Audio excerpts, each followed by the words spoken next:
अपने वालिद साहब का बहुत शुक्रगुजार हूँ, अल्लाह ताला उन्हें जन्नत में जगह दे।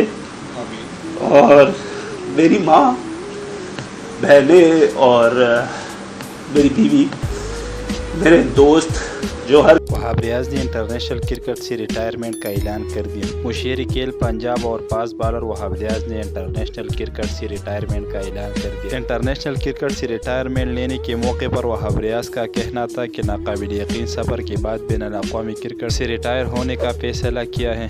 फास्ट बॉलर ने ट्वीट करते हुए कहा कि पीसीबी, फैमिली, कोचेस, साथी और मदाहों और सबका शुक्रिया अदा करता हूँ जिन्होंने मुझे सपोर्ट किया। वाज़ेह रहे कि फास्ट बॉलर वहाब रियाज ने 27 टेस्ट, 91 वनडे और 36 T20 मैचेस में पाकिस्तान की नुमाइंदगी कर चुके हैं। आज के लिए इतना ही। मजीद क्रिकेट की ताज़ा अपडेट्स के लिए हमारे यूट्यूब चैनल को सब्सक्राइब करें, पेज को भी फॉलो करें। अल्लाह हाफ़िज़।